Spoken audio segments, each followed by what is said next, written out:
Shalom. This is your Aunt Nabi Malek Bawaj Ban Yochanan Ban Dawid Wayauda. And I'm coming to you with part two of my recap of the 9 steps of perfection that Christ had laid down for us in the chapter 5 of Matthew. At the end of my last video, I said that I was going to be starting this new video out with a clip from Mr. Rob Skiba. Rob Skiba is he's a researcher. He's a biblical researcher. I'm not sure if he would call himself a biblical scholar or a historian. But, you know, he does a lot of research and he does a lot of compelling research.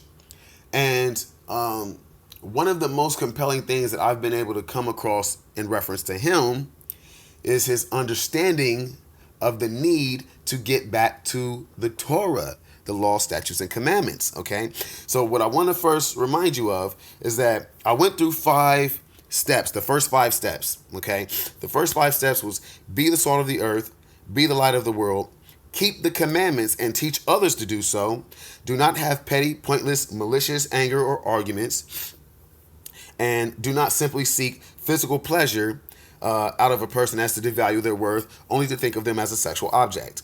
Okay, so I want to back all the way up to 3. Keep the commandments and teach others to do so. First of all, we're going to go to the Bible, and I want Christ to tell you himself.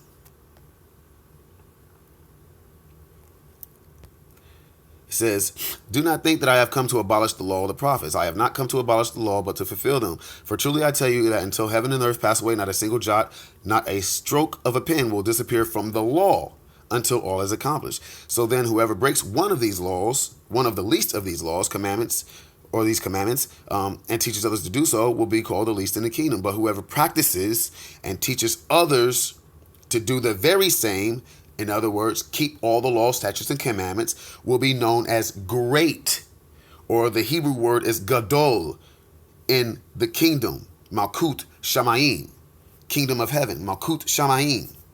Okay? Then I'll also let you guys know that in Revelations, it was Revelations 21, that John himself said, finally, at the end of the world, then he saw a new heaven and a new earth, for the first heaven and the first earth had passed away. So, you know, connecting those 2 scriptures and those 2 precepts, that should give you Christians who believe that the law is done away with, clear indication that it's not.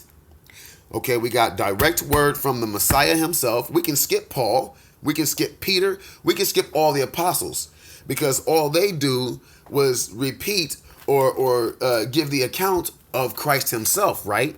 So if we're already looking into the account of Christ himself, we don't need to look at the witnesses. We're already a witness ourselves, all right? So the account of Christ himself in Matthew, it clearly says, until the earth and the heavens pass away, the law stays in effect. Then you go to Revelations, the very last book of the Bible, and it's the second to last chapter of the Bible. Then all of a sudden, John the Revelator sees the new heaven and the earth, for the first ones had passed away. So putting those 2 things together, we're still in the time after Christ, and we're still in the time before the rapture, or I should say before the tribulation, or maybe I should say before the revelation or the apocalypse, before the ending of the world. We're in between that time. So Christ came to fulfill, and the new earth and new heaven has not yet passed away, and has not yet, the new heaven and new earth has not yet come out of heaven from God down to the earth.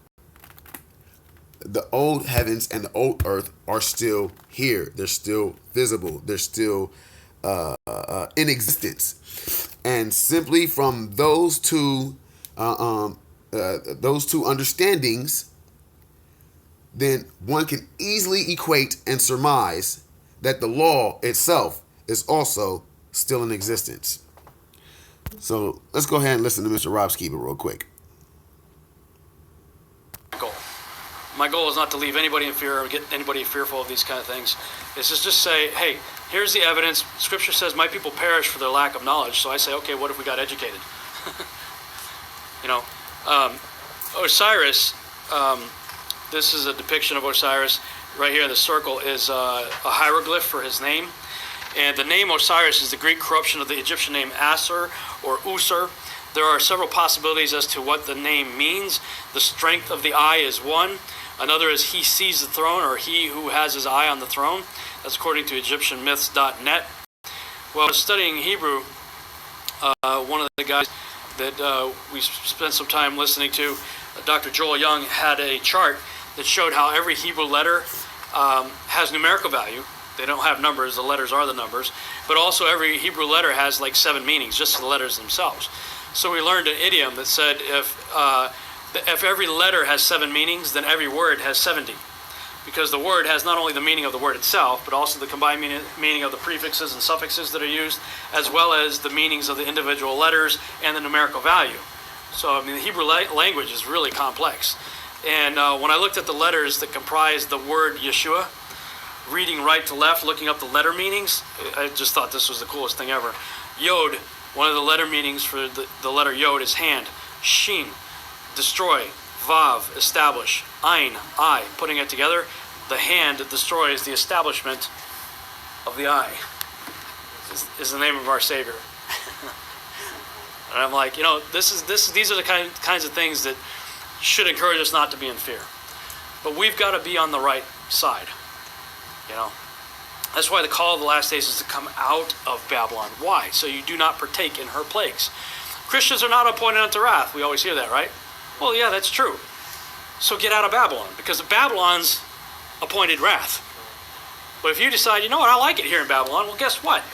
You're going to get the thing that's not appointed to you. If you're going to hang out in the place that's appointed wrath, or you're going to get the wrath that was not appointed to you. Come out of Babylon so you do not partake of her plagues. And part of coming out of Babylon is distancing ourselves as much as we possibly can from the systems of Babylon.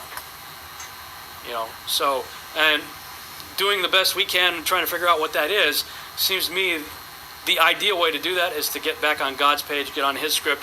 He's got a divine script and a plan. And when you realize that the Moedim are the appointed times of Yahuwah, that those are the times he does stuff on. And Now, I want to say this to you. Notice that he first mentions the holidays of Yahuwah. All right? The holidays of Yahuwah. Now, I'm going to play another video of his, another short clip of his after this one is done. And see, this is from part 4. I'm going to play part 1.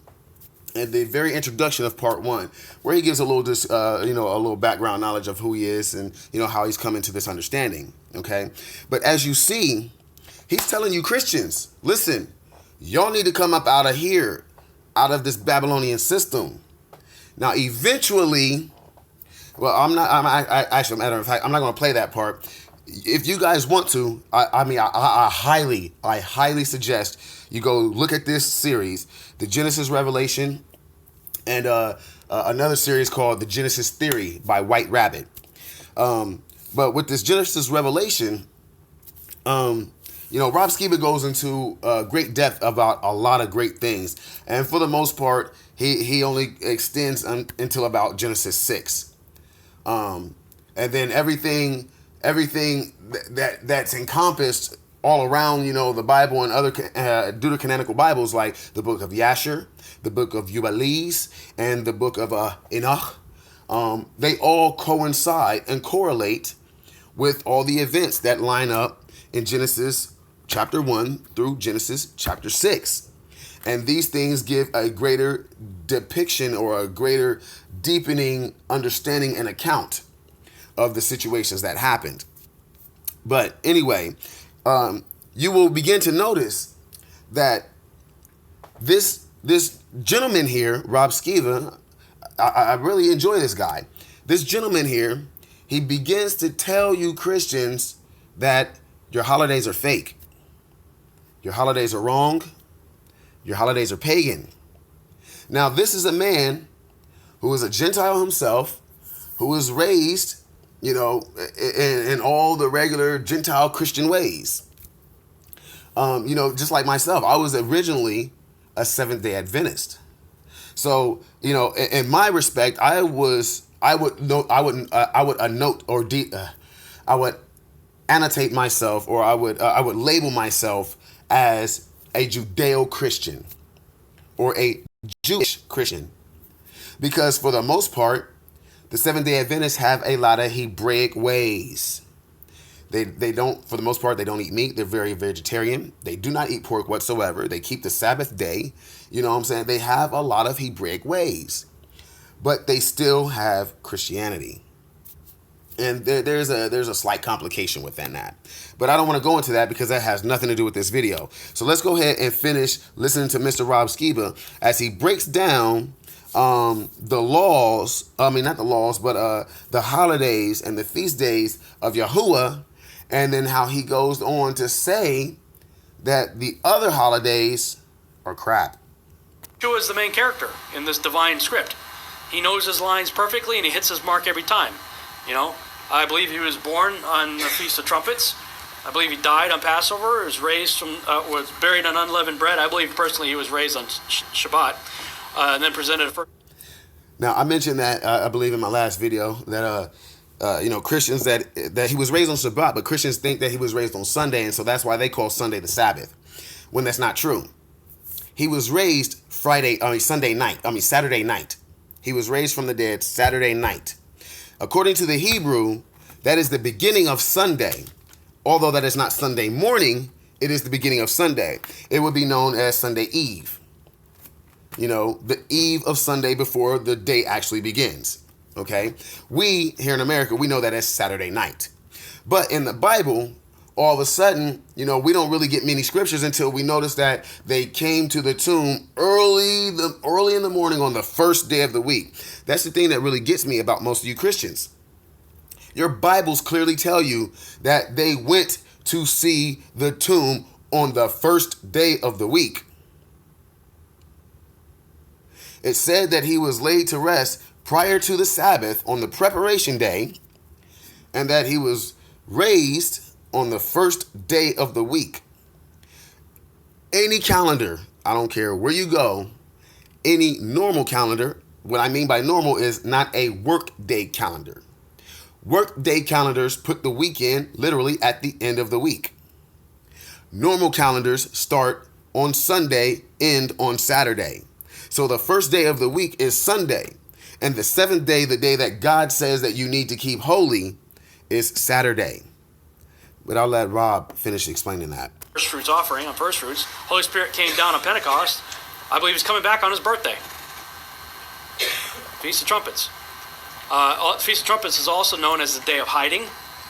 This is also what I want to mention before he mentions the next thing, because it's really cool in reference to what he's about to say about when he believes that Christ is supposed to come back. The one thing that's really, really cool, and you really have to go through this series to catch this. I have already known, I've done plenty of research, and I have already known that, and the majority of people now know, that Christ was not born in December. Okay? The account of the birth of Mary giving birth to the child, they're outside. They're in a manger. They're in, the herdsmen are still in the fields with their herds. That's not going to happen in the wintertime whatsoever. Not going to happen in the wintertime. But it may very well happen in the fall.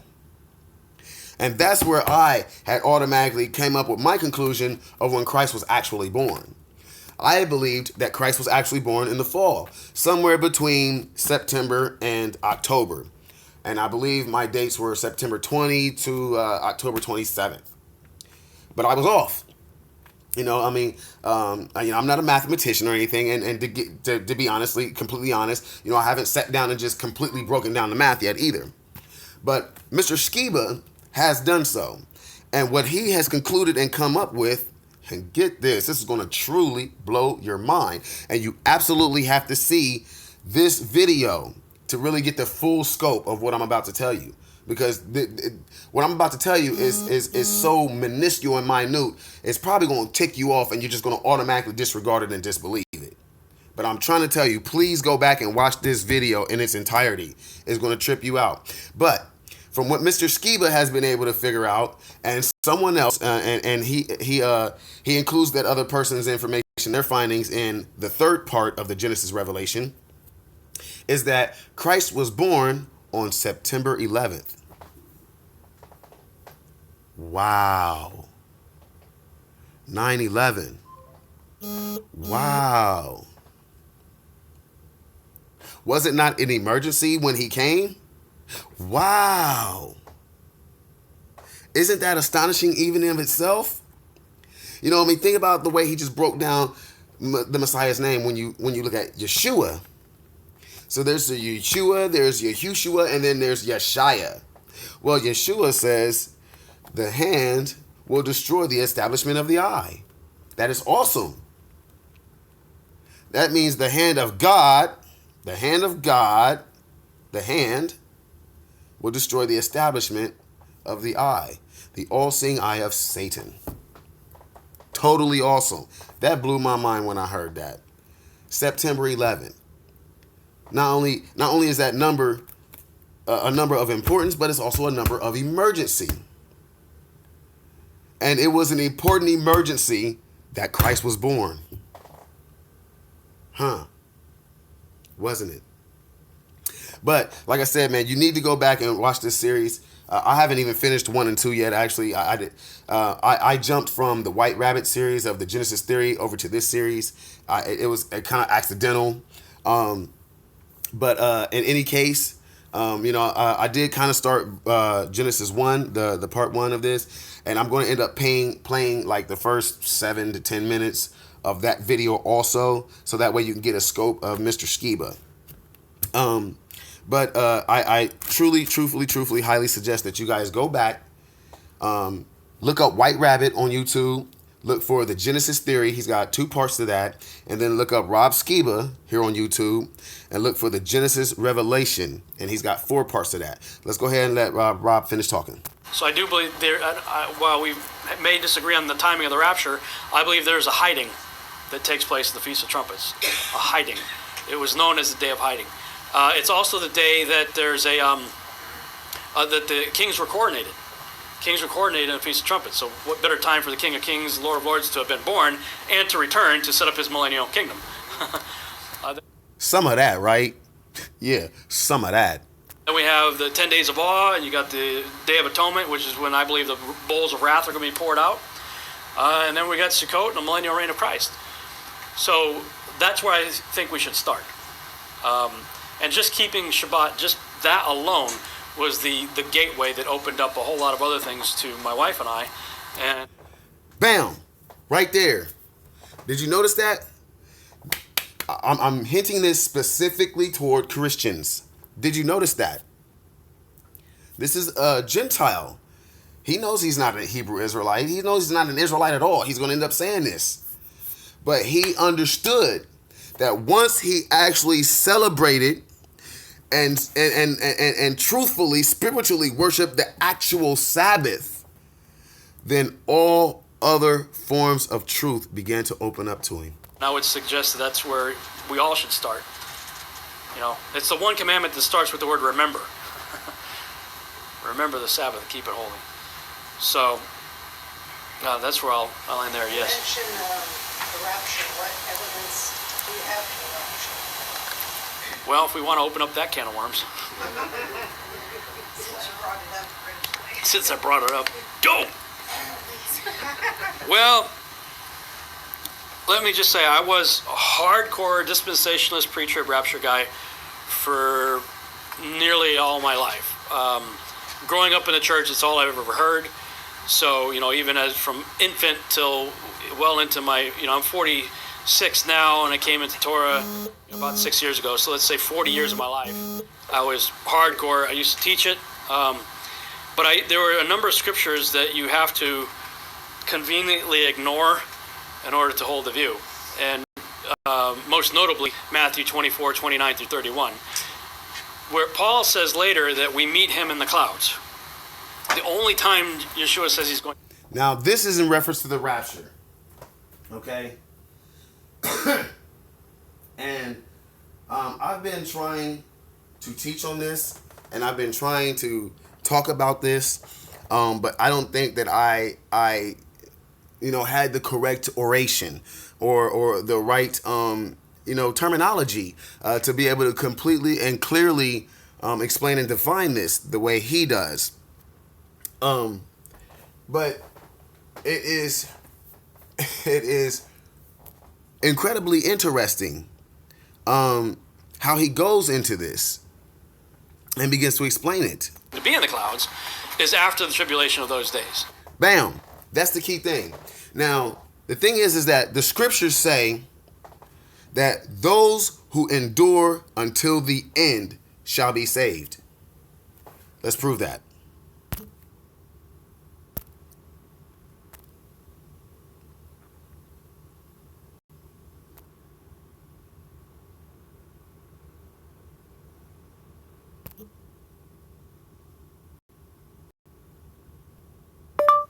Those who endure to the end shall be saved.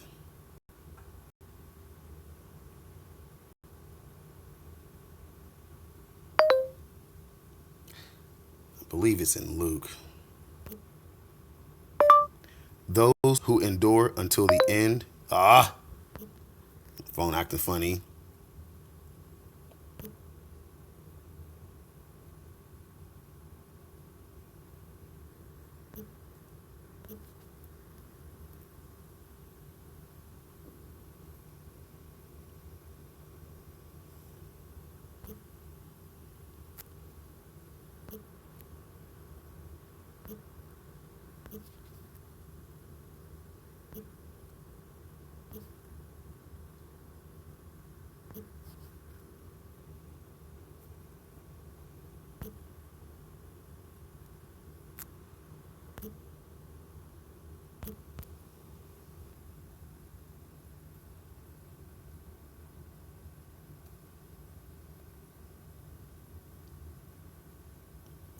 Okay. I just realized that I had my phone paused this whole time. You guys can get this good laugh off of me, because I've been continuing my video for the past like 20 minutes, and I haven't actually been recording. I was wondering too, like, man, I know I've been doing this video about 20 minutes. Why is it not saying that the time is any longer? Like, oh, this is gonna be sweet. Then I'm getting a whole bunch of information in and like real quick. Fool, man. He almost got me, y'all. He almost got me. Okay, we're listening to Rob Skiba. Since I went on for about 20 minutes, I'm not sure where I left off in this video. So where I'm going to step back and recap is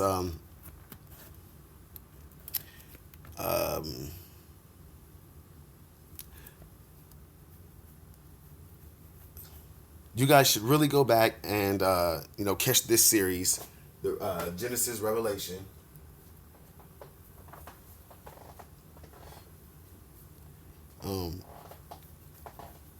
And start with part 1, please. Don't do like me and start in the middle. It was accidental how I did that. But Rob Skiba breaks down a lot of really, really good information. Again, like I said, I don't know exactly where I left off when I last paused this video to now. So the best thing I'm going to do here is just try to give a heads up about the video itself. The video is a 4-part series, him giving a seminar and breaking down certain aspects of the Bible, more specifically Genesis chapter 1 through Genesis chapter 6. And he happens to reference the book of Yasher, the book of Jubilee, and the book of Enoch as other great source references to verify and also validate and also get an extension of understanding into Genesis chapter 1 through chapter 6. So I hope I've backed this up enough. Actually, what he's going to be talking about here, he's going to be talking more about like Christian actions and Christian traditions that are very highly ingrained in the church that need to be removed because they are false doctrine, and that it's provable if one actually chooses to sit and look and read the Bible. the source in front of me, but when I was first looking into it, I seem to remember, and again, I'd have to verify it, but I seem to remember reading a report that, and this was their words, not mine, that underneath the sarcophagus, they described the area below that as Absalom pit. So, take it for whatever that's worth. But, we also read about the beast coming out of the water, and that place was covered in water. Apparently there's some kind of outlet or whatever with seawater or whatnot going into it. I don't know, but the thing was full of water, has all of the appearance of the secret chamber warned about by Jesus, and the understanding of it being a place for resurrection. All the evidence seems to fit. So, if this was like a Sherlock Holmes investigation, it seems to me that we'd be headed in that direction for a conclusion. One thing I do want to say, I guess my computer's not going to let me at the moment, or it's doing something. Regarding, when you look at this stuff, it is really easy to get into fear. And that's not my goal. My goal is not to leave anybody in fear or get anybody fearful of these kind of things. It's just say, hey, here's the evidence. Scripture says my people perish for their lack of knowledge. So I say, okay, what if we got educated? Osiris, this is a depiction of Osiris. Right here in the circle is a hieroglyph for his name. And the name Osiris is the Greek corruption of the Egyptian name Asur or Usur. There are several possibilities as to what the name means. The strength of the eye is one. Another is he sees the throne, or he who has his eye on the throne. That's according to EgyptianMyths.net. Well, when I was studying Hebrew, one of the guys that we spent some time listening to, Dr. Joel Young, had a chart that showed how every Hebrew letter has numerical value. They don't have numbers, the letters are the numbers. But also every Hebrew letter has like 7 meanings, just the letters themselves. So we learned an idiom that said if every letter has 7 meanings, then every word has 70. Because the word has not only the meaning of the word itself, but also the combined meaning of the prefixes and suffixes that are used, as well as the meanings of the individual letters and the numerical value. So the Hebrew language is really complex. And when I looked at the letters that comprise the word Yeshua, reading right to left, looking up the letter meanings, I just thought this was the coolest thing ever. Yod, one of the letter meanings for the letter Yod is hand. Shin, destroy. Vav, establish. Ein, eye. Putting it together, the hand that destroys the establishment of the eye is the name of our Savior. And I'm like, these are the kinds of things that should encourage us not to be in fear. But we've got to be on the right side. That's why the call of the last days is to come out of Babylon. Why? So you do not partake in her plagues. Christians are not appointed unto wrath. We always hear that, right? Well, yeah, that's true. So get out of Babylon, because Babylon's appointed wrath. But if you decide, I like it here in Babylon, well, guess what? You're going to get the thing that's not appointed to you. If you're going to hang out in the place that's appointed wrath, or you're going to get the wrath that was not appointed to you. Come out of Babylon so you do not partake of her plagues. And part of coming out of Babylon is distancing ourselves as much as we possibly can from the systems of Babylon. And doing the best we can, trying to figure out what that is, seems to me the ideal way to do that is to get back on God's page, get on his script. He's got a divine script and a plan. And when you realize that the Moedim are the appointed times of Yahuwah, that those are the times he does stuff on. And Yeshua is the main character in this divine script. He knows his lines perfectly and he hits his mark every time. I believe he was born on the Feast of Trumpets. I believe he died on Passover, was buried on unleavened bread. I believe personally he was raised on Shabbat, and then presented a first fruits offering on first fruits. Holy Spirit came down on Pentecost. I believe he's coming back on his birthday. Feast of Trumpets. Feast of Trumpets is also known as the Day of Hiding. So I do believe while we may disagree on the timing of the rapture, I believe there's a hiding that takes place at the Feast of Trumpets. A hiding. It was known as the Day of Hiding. It's also the day that there's that the kings were coronated. Kings were coronated in the Feast of Trumpets. So what better time for the King of Kings, Lord of Lords to have been born and to return to set up his millennial kingdom. Then we have the 10 days of awe, and you got the Day of Atonement, which is when I believe the bowls of wrath are going to be poured out. And then we got Sukkot and the millennial reign of Christ. So that's where I think we should start. And just keeping Shabbat, just that alone, was the gateway that opened up a whole lot of other things to my wife and I. And I would suggest that that's where we all should start. You know, it's the one commandment that starts with the word remember. Remember the Sabbath, keep it holy. So, that's where I'll end there, yes. You mentioned the rapture. What evidence do you have for the rapture? Well, if we want to open up that can of worms. Since you brought it up. Since I brought it up. Go! Well, let me just say, I was a hardcore dispensationalist pre-trib rapture guy for nearly all my life. Growing up in the church, it's all I've ever heard. So, you know, even as from infant till well into my, you know, I'm 46 now, and I came into Torah, you know, about 6 years ago. So let's say 40 years of my life, I was hardcore. I used to teach it. But there were a number of scriptures that you have to ignore in order to hold the view. And most notably, Matthew 24, 29 through 31, where Paul says later that we meet him in the clouds. The only time Yeshua says he's going to be in the clouds is after the tribulation of those days. That's what it says, Matthew 24, 29. Immediately after the tribulation of those days, the Son of Man coming in the clouds, etc. So, I'm not going to bend Yeshua to match Paul. I'm going to bend Paul to match Yeshua. So the only time that we read that Yeshua is going to be in the clouds is immediately after the tribulation of those days. So that's number one. Number two, when I was in the pre-trib dispensational camp, they always said, well, Matthew 24, Jesus is talking to the Jews. I'm like, well, okay, let's go with that. I disagree with you, but let's go with it. Let's say he's talking to the Jews. The Jews, who were the Christians at the time, his followers, said, what are the signs of your coming? First thing he says, right? Be not deceived. That's the first thing he says. Then he goes through a whole list. Wars, rumors of wars, famines, pestilence, earthquakes, and all that stuff. They asked him for a sign. Don't you think a massively huge sign to mention would be, okay, guys, Jew, when you see millions of my followers flying up into the clouds, that's going to be a good indication the next 7 years is going to be really bad for you. He didn't say that, though.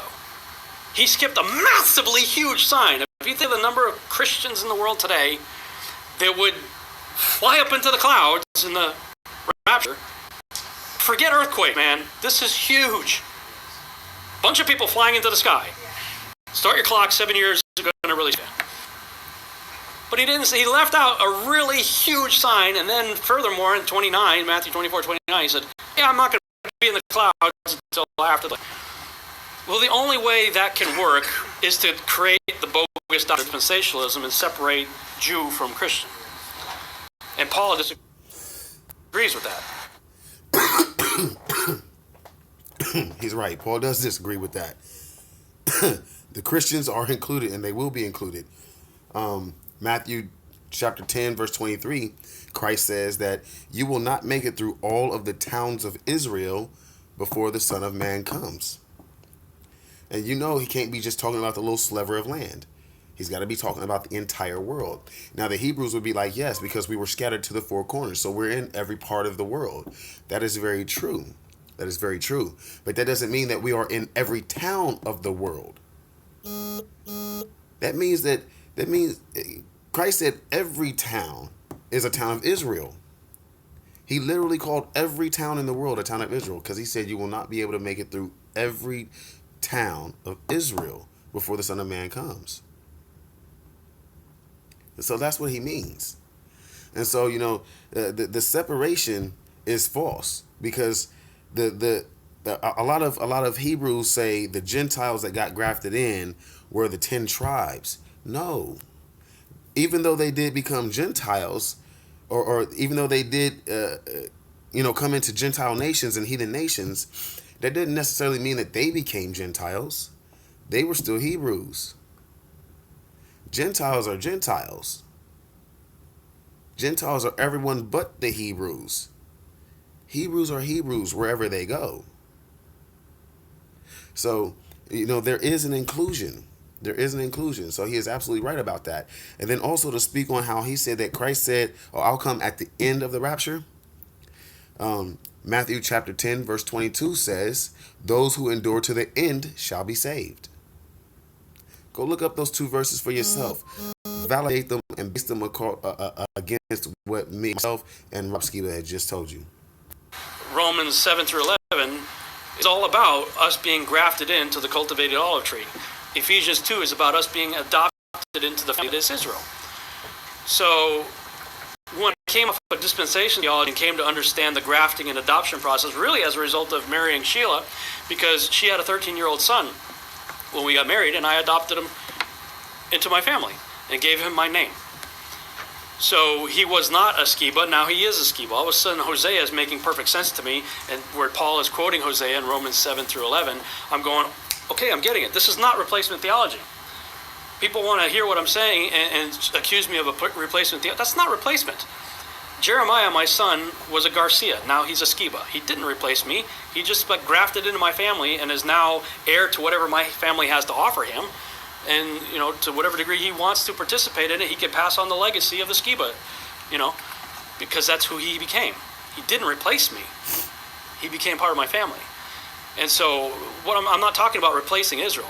Frankly, I think if you believe it was Israel, cross, boom, church, then you're the one who believes in replacement theology. Exactly. And that's a Luciferian doctrine.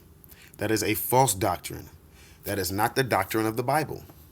As he just said, Ephesians talks about being adopted into the family. When he said Romans chapter 7 through 11 talks about being grafted in, when you go look at Romans 11:11 itself specifically, it says that you were a wild olive shoot that were grafted in to make Israel jealous. That you guys were included to make us jealous, to make the Hebrews jealous because we had squandered our promise with our God and our Father. And so since we did so, he flipped it on us and gave it to someone else who we thought was always completely, totally unworthy of it. But he feels that they worthy of it because we showed that we weren't.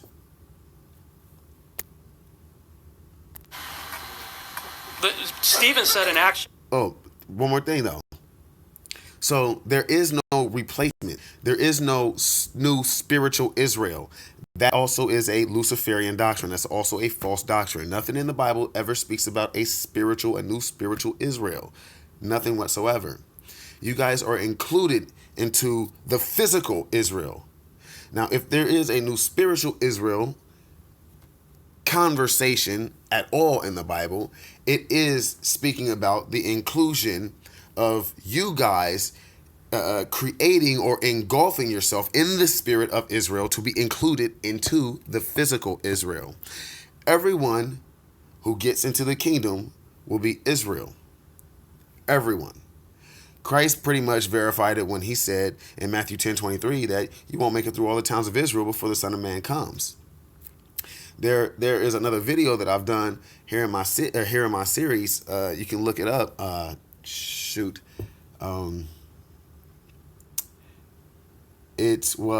believe it's called Everybody in the New Kingdom Will Become or Be Considered Israelite. Please go look that up. But it gives a complete breakdown of all the scriptures, precept upon precept, that validates that the Hebrews will not be the only ones in the new kingdom. Here's one other scripture that will help to validate that. Revelations chapter 7, verse 4, I believe. It's verse 4. Because it talks about the 144,000, and then right after that, it talks about a great multitude. And in my last video, I explained that the 144,000 are a separate group of Hebrew Israelites than the rest of us Hebrew Israelites. They are a very special group of Hebrew Israelites because they are consistently and continually perfect as Christ was, whereas we are sinful and we are tainted. And we fall below and short of glory. It also said that those 144,000 are absolutely blameless and they are virgins. So this makes a clear distinction between all the Hebrew Israelites and the only 144,000. Okay, so the 144,000, they're a select group. They're the only ones that get the seal on the forehead. And then everybody else, and it says, of all the nations and tribes and peoples and languages and tongues of the world. So when it says nations and tribes, that automatically includes Israel. Israel was one nation, but it ended up being two, and we all know that it's 12 tribes. There was a specific reason why nation and tribes was thrown in there. The Bible uses terminology for a reason. That's the reason. It's to give clear distinction and let the Hebrews know not all of you are extremely special. Most of you are not. But by grace, you can still make it through, just like all the other people I grafted into your vine. Whereas these select beings, they are just like my son. Chapter 7, the church was in the wilderness. Same word, ecclesia. So clearly, and when you look at the description of the New Jerusalem coming down from heaven, it's described as the 12 apostles, the foundation stones, and all that. It's all about Israel. There's no mystical 13th gate called the church to go into. So, and New Jerusalem is called the bride of Christ, and we consider the church to be the bride of Christ. It's called the bride of the Lamb. He describes the New Jerusalem. So, really, to understand my identity as a grafted branch, I believe that I don't know that I have any blood relation to any of the 12 tribes. So, assuming I was a Gentile when I accepted Yeshua, I was of the wild olive tree that got grafted into the cultivated olive tree, which is Israel. So all of that, and the scriptures of hiding, if you just do a Bible keyword search on hiding or hidden, you'll find lots of descriptions. And I believe this is the parable of the wise and foolish virgins. Describe going into a terrestrial place of hiding during the time of trouble. Now, we'll be lifted up for the wrath. If you'd ask me what I believe in the post-trib pre-wrath, because I believe the wrath is in the bowls, because the Bible tells me that. The wrath of God is in the bowls. So, and I believe the bowls are poured out in one day. One day Babylon has fallen, and all the scriptures talk about one day being poured out.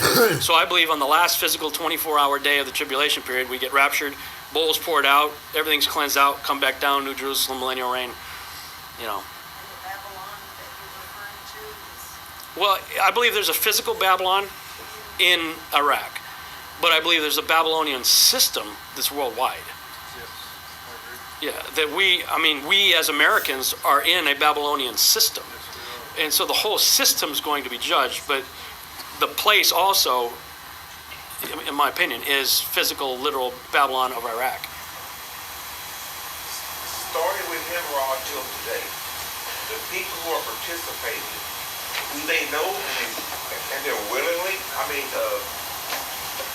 Nimrod himself they said, I got a plan, it's going to take 4,000 years to work out, but I'm setting this plan in motion. Yeah. So these people, do they know they're participating in an overall plan, or The secret society people do. They absolutely do. Oh yeah, they know they're in a plan. All you have to do is look at the various rituals that they do in the various 33 levels of Freemasonry and different stuff, and each level of initiation. I think in the lower levels of Freemasonry, a lot of the guys think they're in a good old boys club. They get to ride the cool little doom buggies in the parade and wear the funny hats, and I think that's a recruiting pile, the lower ranks. I think a lot of those people just think they're doing good stuff, charity Shriners, helping kids, that's all good. But I think the higher ups are recruiting from those lower ranks, saying, okay, through various initiations and through various dialogue, they're feeling out the people that are there and saying, okay, this person is going to be a troublemaker if we really reveal the plan. So they're only going to go so far. Let them think let them ride the doom buggies. Then this group over here, okay, this guy's got potential. He comes up the other rank. And then you get further up than the 32nd and 33rd, and you realize this is a completely Luciferian organization. And it's all about the resurrection of Osiris and all of that. So, and you have, with the Illuminati, if you think of that as like the umbrella organization, dangling from that, you got the Freemasons, the Skull and Bones, the Rosicrucians, the Trilateral Commission, CFR, all of the different lots of different organizations all kind of doing their own thing to advance the plan, all funneling up to the ultimate goal, which would be serving Lucifer. Okay. I'm going to go ahead and stop that video there. There's a reason why I wanted to play that video in the midst of this. And that reason is because, we are talking about perfection. And the last thing I left off with was keep the commandments and teach others to do so.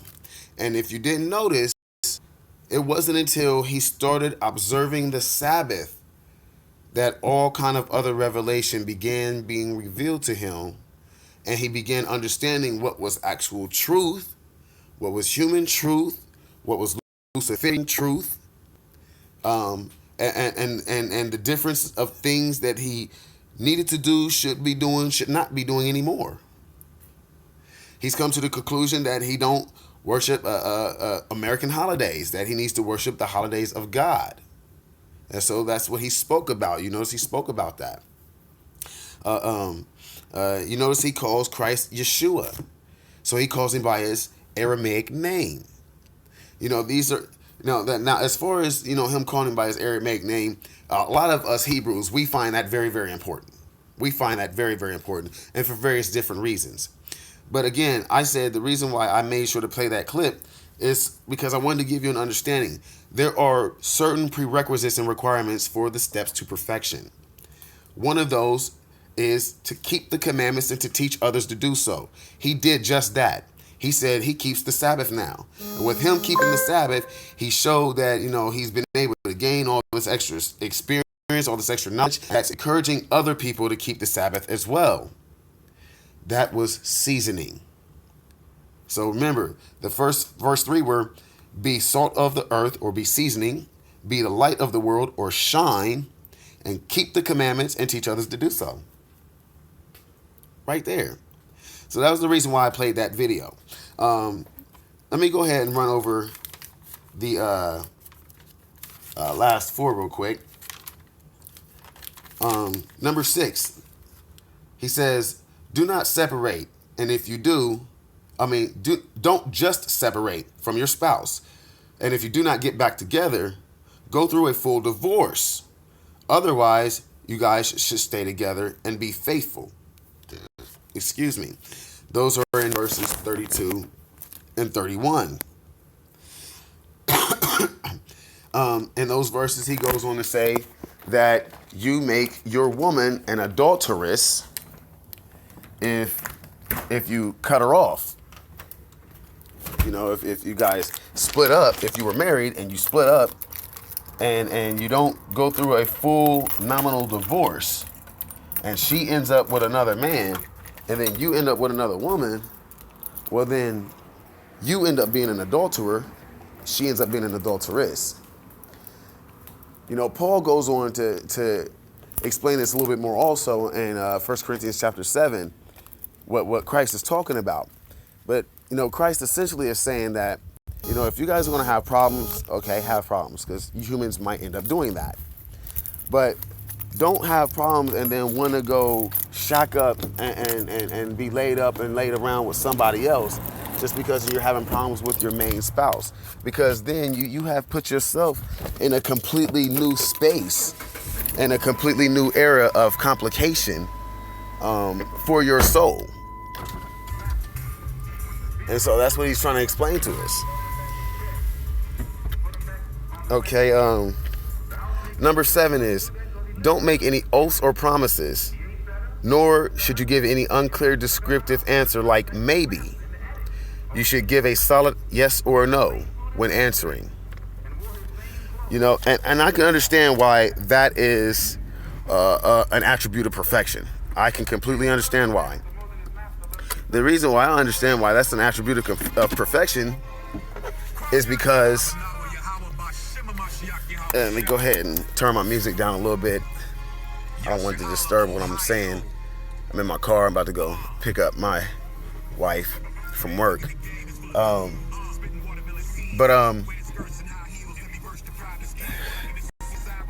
Where was we at? We were on 7. Oh yeah, answers like maybe. Okay, the thing is that you can raise somebody's hope you know, and then you can absolutely, devastatingly crush them after raising their hope by saying something like maybe, or possibly, or I don't know. You know, now with I don't know, I would say, you know, that might not be fully completely an addition to that list. You know, something like maybe, possibly, there's a good chance. You know, those are sidestepping answers. You know, they're not complete answers. I don't know is a totally incomplete answer. So I think that answer would be just as acceptable as yes or no, which are totally complete answers. But that scripture is found in verses 33 through 37. Then, number 8. The number 8 thing on the list of perfection, he says, give extra when someone requires of you. And he says, don't withhold from anyone. And you know, a lot of us, we go through that a lot. We're very stingy. We're very tight with our money. We don't want to let nobody borrow nothing. You know, we look at bums like they're worth less than the change in our pocket. And you know, and half the time we squander that change in our pocket on meaningless, pointless stuff anyway. You know, we never know. We never know what that homeless person could have done with that money. They could have put it to very, very good use. Whereas, you know, we've got food in our house and we're just going to spend this dollar on snacks where, you know, they could actually take that dollar and get a real McDonald's sandwich, you know, or something like that. I'm sorry, I don't know why I mentioned McDonald's. It was just the first thing that came to mind. You know, I wouldn't want to try to poison nobody, even a homeless person, with McDonald's. But yeah, you know, he says, you know, give generously, in other words, and don't be sparingly, and don't give disparagingly. You know, don't be so tightwad. Don't be, as some say, a penny pincher, or don't squeeze the quarter till the eagle screams. You know, I've heard that idiom before. You know, so that's exactly what he's saying in those things. All right. Let me see. We're on what, number 9 now? So number 9 says, love, pray for, and bless those that dislike you, hate you, and attack you. Love those who would normally hate you, or who you would normally hate. And love those who you don't know as much as the ones you do know. These are in verses 43 through 45. The interesting thing about these verses is that he's talking to you Israelites. And so I'm going to talk to you Israelites. He's saying, yo, with you being all funny acting and stuff, don't the pagans act the same way? So how are you being different? You are supposed to be the difference of the world. You know, if you only greet the people that you know and love, he says, don't the pagans do the same thing? What are you doing differently? We are supposed to be the difference of the world. And so many Hebrews, they speak like on some real, they speak like Southern rednecks. They speak with pure race hatred. And it's nonsense and it's ridiculous. And I firmly believe that for the most of them, if they really harbor that kind of hatred in their heart, then it will hinder them from reaching and attaining heaven. Vengeance is not for us, it is for the Lord. Simple as fact. You know, think about the story of when Christ was talking about the Samaritan and the Hebrew who was injured on the road. He said that Hebrew was injured, was laying there, bleeding bad. And 3 other Hebrews walked past him and just looked at him on the ground. Now, how normal does that sound? Huh? Don't that sound like us still here in America? The same Hebrews are now the African Americans or the Negroes or the niggas, and you niggas still look at each other downtroddenly.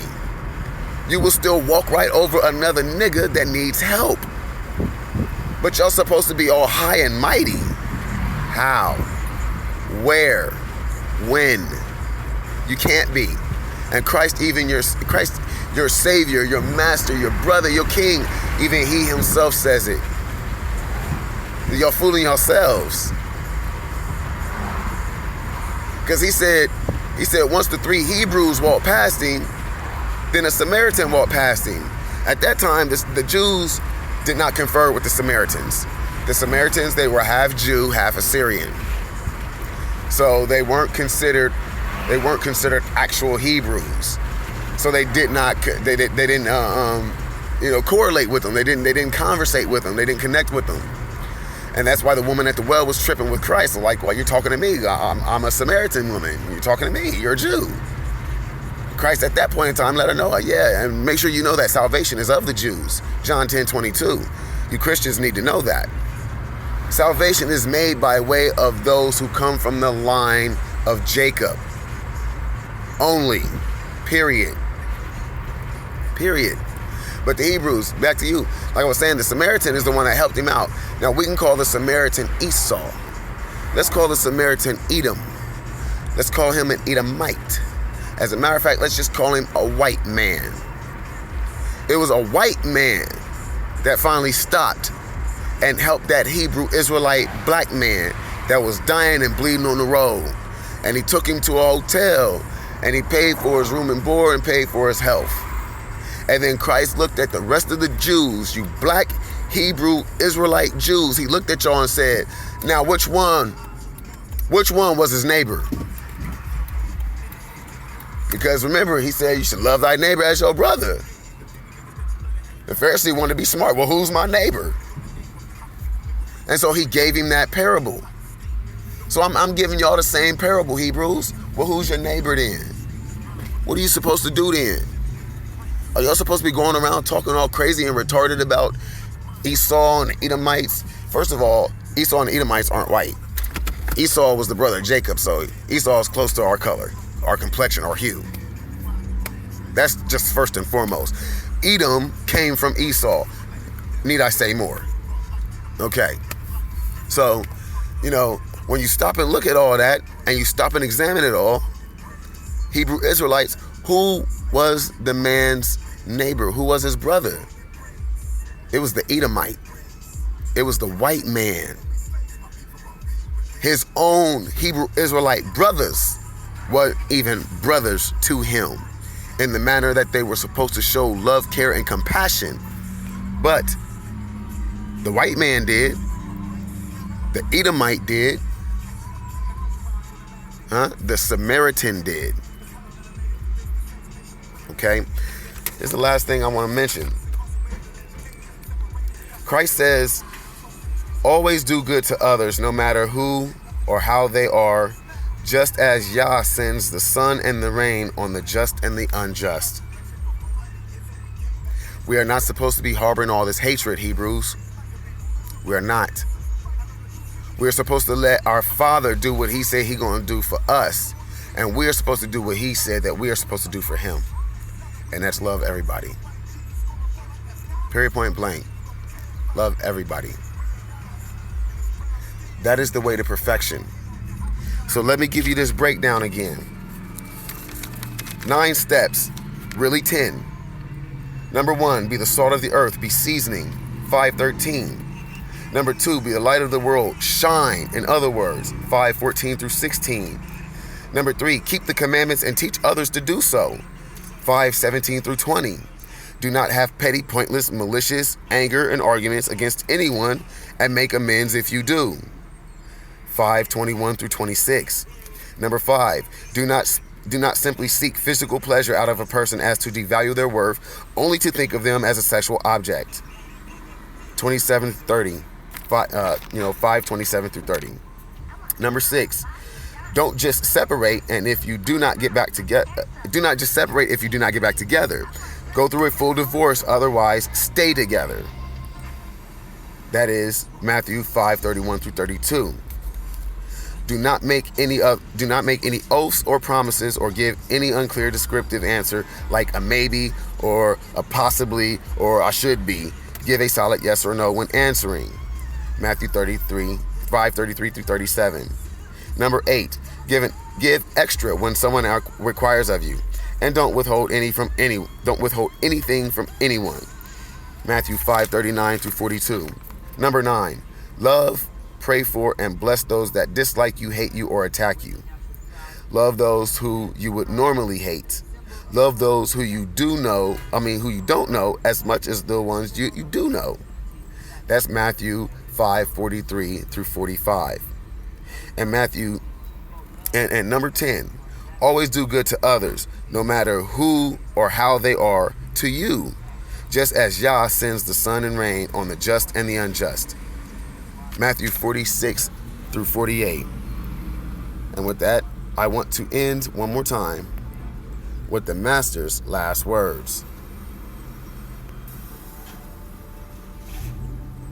Because this is present tense, people.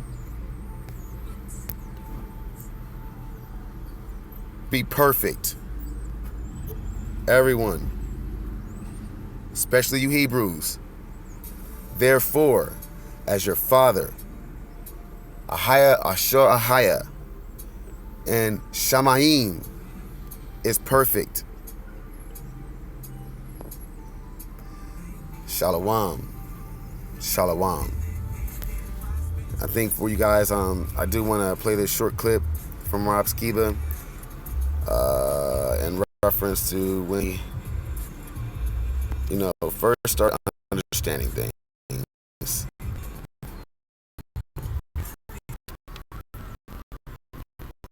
But about, I don't know, 18 minutes.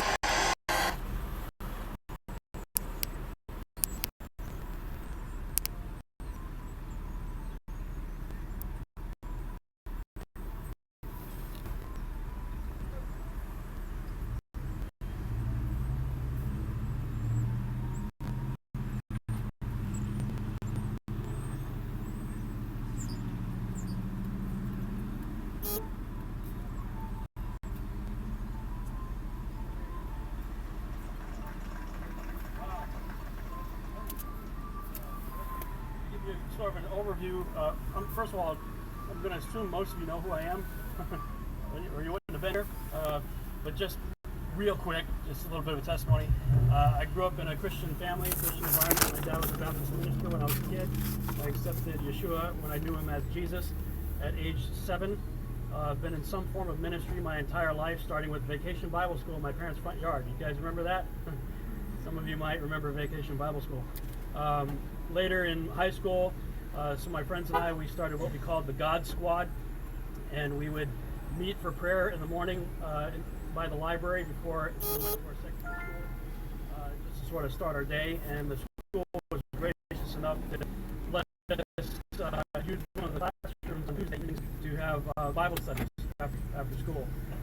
So I did that until I went to the Army, and then some of us were in the God Squad together that year with us, and then I got out of the military in '93, did about 10 years worth of corporate video, and then anyways, I've been over today since I got here. Hours, but I'll try to speak as loud as I can. And then I got out of doing corporate video in 2004 and was hired as a missionary and traveled to over a dozen countries in 6.5 years as a multimedia missionary. That will save my voice. I will have laryngitis.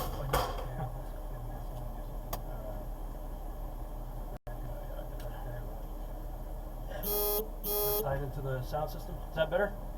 Oh, yes. Whee! Cool. So yeah, I was a missionary for 6.5 years, and then in 2009, Lord started to put a call in my life to leave what I was doing in the International Missions Organization to, of all things, start talking about aliens, UFOs, Nephilim, and weird and crazy stuff like that. Of course, my family thought I was completely insane, and a lot of my fellow believers did as well. What are you doing? I have always had the gift of evangelism. It's never been a problem for me to share my faith and see good results from it. And I had a pretty decent-sized fruit basket, I would say, up until 2009. And then when I started talking about aliens, UFOs, Nephilim, and all that kind of stuff, I was amazed at the exponential increase in my fruit basket. Because some of the things that we're going to talk about this weekend are actually roadblocks that atheists and agnostics have to accepting our view of God. I don't know about you, but throughout the Old Testament, I didn't get very far into the Torah and other places in the Old Testament where I have to look because it didn't make sense to me. When we get to the New Testament, we see that Jesus is having this conversation with Philip, and Philip says, "Show us the Father, and it'll be sufficient." And Jesus says, "Philip, if you've seen me, you've seen my Father." Well, that never shooted in my head. Yeshua is this amazing guy. He's loving publicans and sinners. He's hanging out. The only people he's judgmental towards are the religious people. He's this amazing, loving guy, but yet there's his Father. Kill the women, kill the children, kill the animals, wipe out everything! Throughout the Old Testament. And it never computed in my head. And so we're going to talk about that here this week. Because when you understand what's going on in Genesis chapter 6, Steve Quayle is fond of saying that it's a representative of Scripture. And I think now that I do understand it. That's one thing. And the more I got into that type of research, the more fruit I started to see come in, because it broke down the walls and barriers that a lot of people who become atheists and agnostics put up. I just want to make a quick mention. Notice the big iPhod that he has behind him. So, this Christian has fully went Israel. And that's the idea. The Gentiles also need to go Israel, because the law says that there will be one law for the resident alien as well as the resident Hebrew as well as the alien stranger residing with them. That is Numbers 15:15 through 16. That's also Leviticus 24:22. Go look those up. I'm gonna go ahead and end this video here. It's already well into an hour, and I don't want to make it extremely long. And I think I've given enough of a precursor in this intro to let you guys know who Rob Skiba is. To let you guys know what direction he's coming from, what direction he's moving toward, and so that hopefully through this faith-altered Christian, maybe other Christians will begin to understand the purpose and the meaning of some of my videos, and as well as the true understanding and meaning of the scriptures, as Mr. Skiba has come to realize and understand himself. As you see, he mentioned that he couldn't understand the difference, or how Christ represented the God of the Old Testament, considering how Christ was so loving. And he says, God was all about, kill the women, kill the children, kill the animals, kill everybody, just destroy everything. And that's the whole point of this weekend and these 4 seminars that he put together, is so he can explain, like I mentioned, Genesis chapter 1 through 6. So, with that being said, once again, I encourage everybody, please go ahead and look up this gentleman here, Rob Skiba. Look up this series that he has here. It's called The Genesis Revelation. Look up another gentleman on YouTube here. He is called White Rabbit. And look up his video series called The Genesis Theory. Please like, share, comment, subscribe. Send an emoji. You can even send me a middle finger emoji if you want to. Just interact with me here on Facebook and on Twitter. I'm sorry, here on Facebook and on YouTube. Almost all the videos that I do, I double them up always. I put them both on YouTube and on my Facebook page, which is The Modern Day Prophet. Facebook, The Modern Day Prophet. Facebook / The Modern Day Prophet. Okay. So, with all that being said, hopefully this lesson has been edifying. Hopefully you have been able to gain something from it, from me, from Mr. Skiba, from the scriptures that I provided. Hopefully now you believe your Messiah when he tells you to be perfect, because he's telling you to do it right now. He's telling you to do it right now. And I just gave you the 10 keys to becoming perfect, or to being perfect, or to acting perfect. Though we may not have a opportunity of having continual, consistent perfection, we do still have the chance and the opportunity and the ability to have selected and pocketed perfection. Why should we squander that opportunity? Why should we not strive for those selective pockets of perfection that we can live in? So that way we can embellish, just in the reality that here on earth in this day and age, as a fallible, corrupted, and as a Hebrew, as a under the curse human, that you can still live a perfect life, even for a short moment in time. I pray everyone was blessed in this video. To that I say Shalom, Baruch, and Shalom.